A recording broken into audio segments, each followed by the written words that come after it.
Et alors, votre film est aussi historique? Oui, en effet, j'ai voulu retracer l'histoire de l'unification de la Chine. Je voulais vraiment montrer l'importance de notre histoire. C'est vrai que maintenant on a l'habitude de voir la Chine comme un pays unifié. Mais avant, c'était des peuples différents qui se battaient pour gagner du territoire. Évidemment, c'était une époque remplie de complots, et ce film retrace cette période. D'où le personnage de Son Nom qui est assassin. Oui, tout à fait, il est l'allégorie d'une classe finalement. Et sinon, vous connaissez Isaac Newton? Oui, c'est vraiment un acteur assez exceptionnel et sa performance dans High School Musical était assez exceptionnelle. Non, pas Zac Efron, Isaac Newton, le physicien. Ah oui, Isaac Newton, oui. Oui, je connais bien. Oui. Ça a l'air pas mal. Ça dit on se mate? Oui.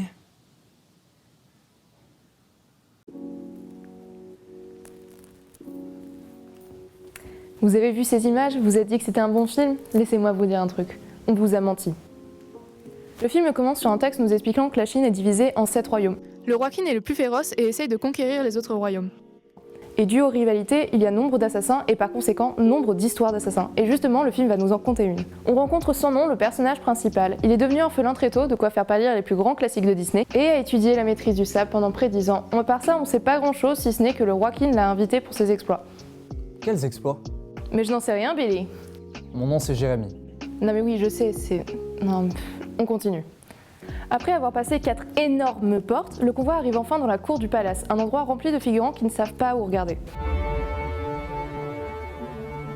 Sérieusement, Marcel, qu'est-ce que tu fous? C'est donc à ce moment où tu te poses beaucoup trop de questions alors que le film est lancé depuis moins de 5 minutes que le scénario vient de lui-même s'expliquer à toi grâce à ce personnage. Donc Son Nom a tué Ciel, Neige et Lame Brisée, 3 mercenaires engagés par Zhao, l'un des autres rois. De plus, on apprend que Lame Brisée et Neige ont tenté d'assassiner le roi 3 ans auparavant. Ce qui explique les 4 portes blindées. Et le millier de soldats armés dans la cour.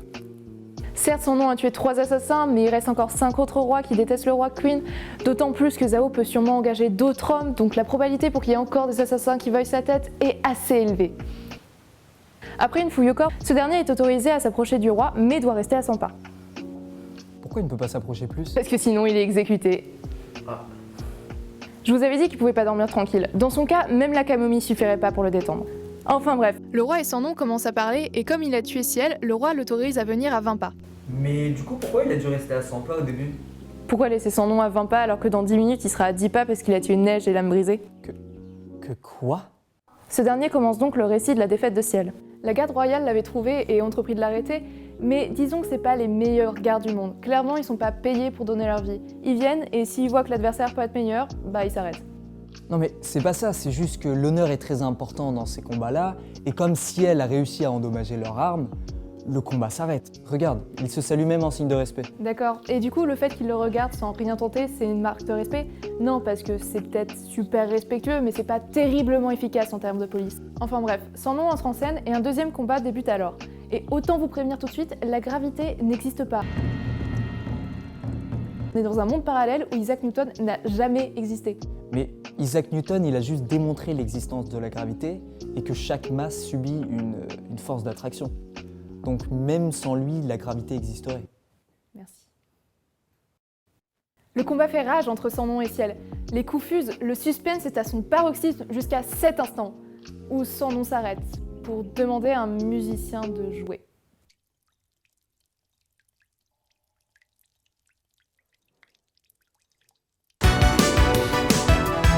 Enfin bref, le combat reprend dans leurs esprits. Non mais nous ça va, hein. Enfin, on voit ça. Hein. Après les gens autour, ils voient ça. Sauf le musicien, parce qu'il est aveugle. Bon, en vrai, on continue à regarder le combat, mais c'est inutile. On sait déjà que si elle va mourir, donc ce combat, bah, on s'en moque pas mal. Ah, attendez, on vient de me dire en régie que le combat dans les esprits était terminé et les combattants recommencent à bouger. On dirait bien que cette maison de Go est devenue une maison de Gone. Non. Allez! Et sinon, comment il est mort, Ciel? Il vient de se faire transpercer par une épée. La cause de la mort n'est pas assez évidente pour toi? Non, mais d'accord, mais leurs armes sont en caoutchouc, donc à moins d'être allergique au latex, tu peux pas vraiment mourir. Non mais le métal aussi se plie. Ouais, et le plastique aussi, regarde.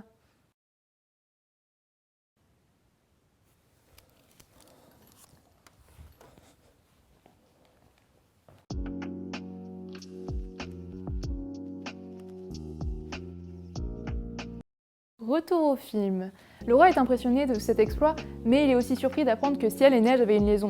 En même temps, quand tu restes à 100 pas de tout le monde et que tu t'enfermes dans un palace, ça m'étonne pas que tu manques d'infos. Sandon s'avance à 10 pas pour avoir tué Neige et Lame Brisée, et le roi a l'air plutôt soulagé, et comme pour Ciel, on a le droit à notre petit récit macabre.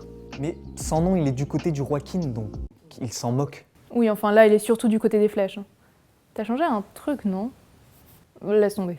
Étrangement, l'armée de Joaquin arrive en ville avec ses fameux archers et loupe l'entièreté des calligraphes. Je sais que la plume bat l'épée, mais là, il y a peut-être un peu exagération. Sandon s'apprête à arrêter les flèches ennemies, mais Neige le prend de court. Oui, enfin là, je pense que tu te surestimes un peu. Ou pas, hein.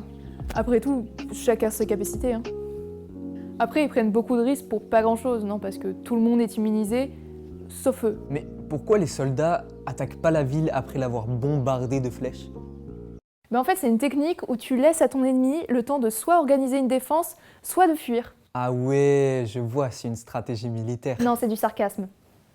Donc, à la fin de la bataille, Sandon donne rendez-vous à Neige et Lame Brisée à la bibliothèque à minuit. Et ils y vont sans se poser la moindre question. Sandon leur annonce qu'il est le tueur de Ciel et qu'il les attend demain au camp Queen pour les combattre. En vrai, il vient uniquement pour semer la jalousie. Il insiste bien sur le fait que Ciel a répété que la seule personne qu'il ait jamais aimée était Neige. Du coup, Lame Brisée est jaloux et couche avec son assistante, Neige les voit et tue Lame Brisée. Finalement, c'est plutôt efficace le machiavélisme.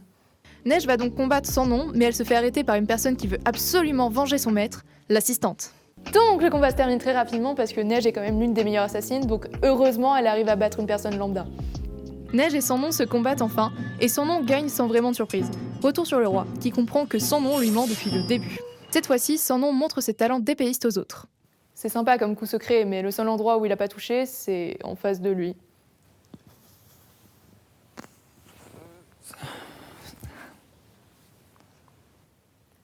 Après la démonstration, Neige et Lame Brisée comprennent que l'un doit donner sa vie. Mais sur le chemin, Neige poignarde Lame Brisée. Quoi? Non mais je dis poignarde, mais en vrai c'est pas le bon terme, parce que c'est pas un poignard qu'elle utilise, mais une épée. Mais pourquoi elle a fait ça? Bah comme ça, il est trop blessé pour aller affronter Sandon, mais pas assez pour mourir, et du coup elle peut aller se sacrifier l'esprit tranquille. T'as jamais fait ça? Étrangement, je n'ai jamais fait ça. Ouais, je confirme, c'est étrange. Enfin bref, Sandon et Neige se battent. Après la mort de Neige, Sandon et Lame Brisée se retrouvent devant la tombe de Neige et se combattent. Dans leurs esprits. Encore. Je fais même plus gaffe à force. Qu'est-ce que... Bref, on commence un nouveau flashback et cette fois-ci, c'est ce qui s'est réellement passé. Sandon n'a en réalité tué personne. Il avait simplement besoin de témoins. Il dévoile son plan à Neige et Lame Brisée. Neige est d'accord pour l'aider, mais Lame Brisée refuse. Alors Neige et Lame Brisée se battent. Encore.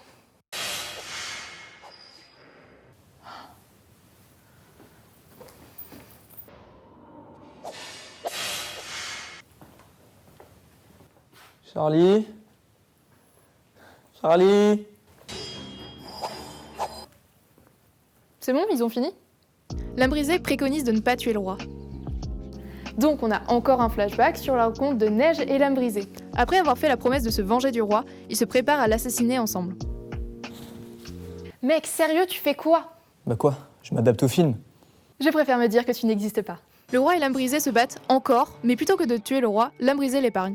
Sérieusement, presque tous les personnages principaux sont des assassins et aucun n'est capable de tuer. Bah, c'est plutôt bien qu'ils ne passent pas tout leur temps à tuer. Ça veut dire qu'ils sont capables de morale et... Ce sont des assassins!